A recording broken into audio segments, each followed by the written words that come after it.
2024年有哪一些 AI 类股最值得投资呢？有哪一些 AI 类股最有前景呢？嗨，我是小朋友，你也可以叫我肖邦。今天这集影片我要跟你分享3只最有潜力的 AI 股，并且告诉你为什么我认为这3间公司非常值得投资。如果你想要在2024年投资 AI 类股，那你一定要看完今天这集影片哦。你可能已经听出来我今天鼻音特别重吧，因为最近感冒了，还有一点昏昏沉沉的。如果等一下说错话，或者是看起来很爱困，请大家多多包涵啦。看我这么死命的拼着还在这边录影的份上，就帮我按一个赞吧，赞数越多我就会好的越快。首先我看好的第一家 AI 公司就是 Palantir， 代号 PLTR。PLTR 最近推出了一个新产品，叫做 AIP。AIP 是 Artificial Intelligence Platform 的缩写，也就是人工智慧平台。它是 Palantir 在2023年第2季推出的一个新的产品。这个产品虽然还在非常初期的阶段，不像 PLTR 之前推的 Gotham、Foundry 跟 Apollo 这3个平台那么的成熟，但是我觉得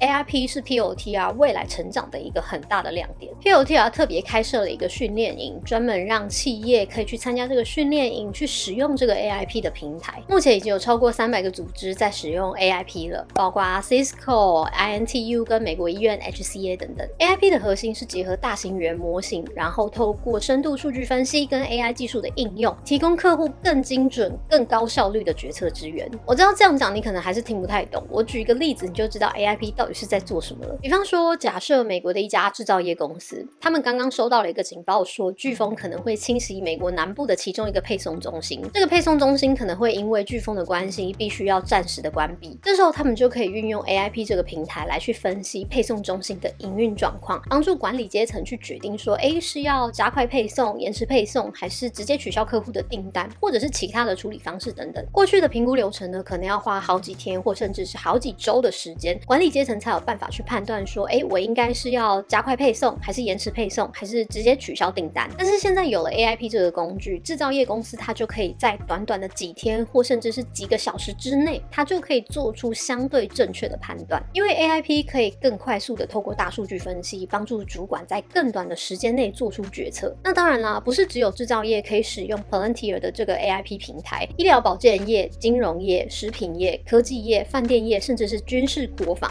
都可以用 AIP 来协助做判断跟决策。总而言之呢， AIP 这个平台它强大的地方就在于它可以透过 AI 大数据的分析，帮助客户用更快速、更有效率的方式去做决策，同时又能帮助客户减少成本。这个就是为什么我对于 PLTR 的前景非常有信心的原因之一。AIP 透过大数据去分析公司的营运状况，不仅可以帮助企业缩短决策的时间，还可以提高判断的准确度，降低时间跟人力上面的成本。这就好像你平常可能需要5天才能完成的工作，现在你只要花5个小时的时间就可以完成，是一样的道理。那这件事情就能为公司提高效率，减少人力的成本。而提高效率跟节省成本这2件事情呢，在市场上绝对是刚需，而且是每一家企业都会需要的刚需，不管你是什么产业的。而 PLTR 正站在这个需求的风口上，提供市面上所有的企业一个非常棒、非常有力的节省成本的工具。那除了 AIP 这个新产品之外呢，我之所以会这么看好 PLTR， 其实还有另外一个原因，就是 PLTR 在2023年的第3季终于真正实现转亏为盈了。也就是说，不只有产品面哦，它的财务表现也非常的有潜力。我之前在这一集影片就有讲过， Palantir 的财务状况来到了一个非常非常好的转捩点，营收1年比1年高，然后净利跟 EPS 又在今年由负转正，各方面的数据都非常非常的好。我知道很多人都不太能够理解什么叫做数据好，怎样的财报叫做好，甚至很多人根本完全不会看财报，所以我特别额外准备了一个41分钟的免费教学影片。在这个影片里面呢，我会告诉你看财报的一些技巧，并且告诉你如何每天只花25分钟就能找到体质优秀的好公司。如果你也想要投资那种稳定获利、财务状况良好的优秀企业，那就一定要到下面的资讯栏点击连结索取这份免费教学哦。我看好的第2家 AI 公司是微软 Microsoft， 代号 MSFT。今年9月，微软发布了一个新产品，叫做 Microsoft 365 Copilot。这个 Microsoft 365 Copilot 是一个结合大型语言模型的 AI 生产力工具。微软在2023年初把搜寻引擎 Bing 跟 ChatGPT 2个东西结合在一起之后，接下来它推出的最有亮点，也是最有机会为微软带来收入的，就是这个 Copilot 产品了。Microsoft 365 Copilot 有几个非常非常大的特点，我来跟你讲一下。比方说，当你需要做简报跟主管报告的时候，你就可以给 Copilot 清楚的指示，然后它就会在在 PowerPoint 上面帮你做出一个非常漂亮的投影片，你就不用花好几个小时在那边自己在那边绘图，然后自己在那边做投影片，而且做出来的还不见得有 AI 的好看。或者是比方说呢，在 Excel 上面 Copilot 也可以帮你去做分析数据的动作，然后生成图表跟报告，并且给你一些很有用的建议。Microsoft 365 Copilot 可以在微软的 Office 软体上面使用，像是我刚刚讲的 PowerPoint、Excel 跟 Word 档等等，可以帮助你去提高生产的效率，减少打字书写、制作 PPT 以及分析 Excel 表格的时间。以前没有 Copilot 这个 AI 工具，你可能要花好几个小时，甚至是好几天的时间，你才有办法做出一份简报或甚至是分析数据。但是有了 Copilot， 你就可以在几分钟之内完成这些琐碎的事情，不用花很多时间去做要给老板看的简报，可以提升你的工作效率，同时呢也能够提高你的生产力。简单来说呢，微软的这个产品其实就跟 POTR 的 AIP 有一个很类似的优点，就是它可以帮助客户有效的提高效率。 AIP 可以缩短企业的决策时间，而 Copilot 可以缩短生产的时间。这两个产品呢基本上都能够有效的降低生产成本，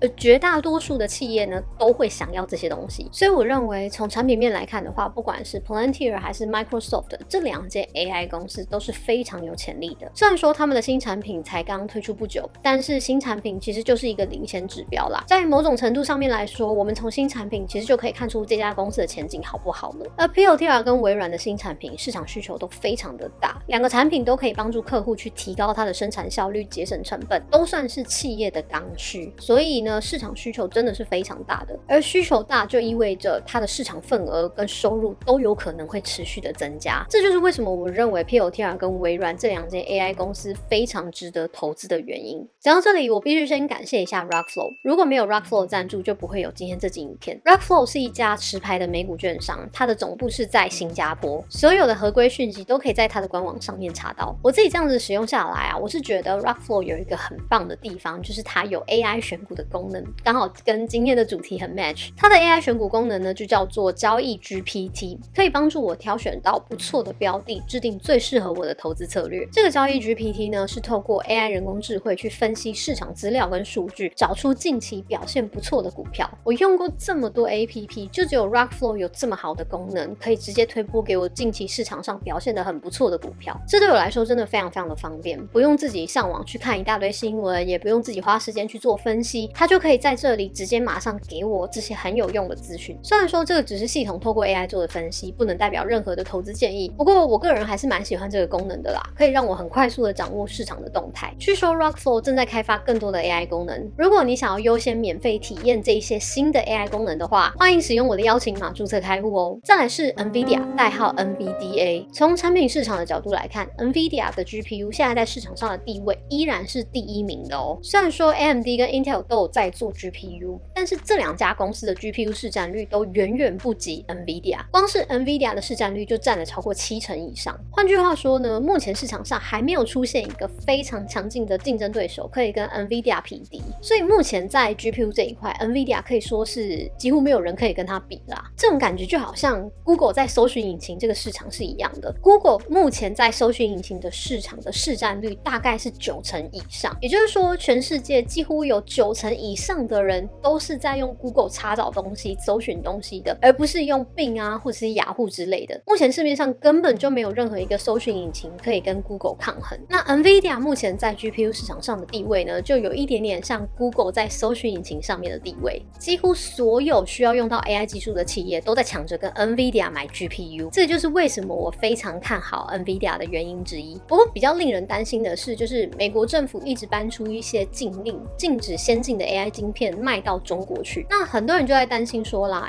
美国对于中国的这个销售禁令会不会影响到 NVIDIA 的营收，会不会让 NVIDIA 的收入变少？之前在这个影片我就有讲过了，关于这个问题我个人是蛮乐观的啦，因为就目前的情况来看，国际市场对于 NVIDIA 的 GPU 的需求还是非常非常高的，不管是汽车业、金融业、科技业、医疗业等等，只要有用到 AI 技术的企业，他们基本上都会需要跟 NVIDIA 来买 GPU， 而这样子的需求跟买气呢，在短期之内是可以抵消掉禁止销往中国所产生的损失的。也就是说呢，就算不能卖到中国，对于 NVIDIA 可能真的会产生一些损失，但是因为国际上大家还是会一直去跟 NVIDIA 买 GPU 晶片，所以这些损失就可以被抵消掉。所以短期之内，至少在2024这一年 NVIDIA 的营收应该是不会被影响到太多的。这时候你可能会问我，那如果是长期来看呢？5年、10年之后 NVIDIA 难道不会受到影响吗？如果把时间拉长来看，这个确实是有可能会伤害到 NVIDIA 的获利的。但是你看看这几个新闻哦，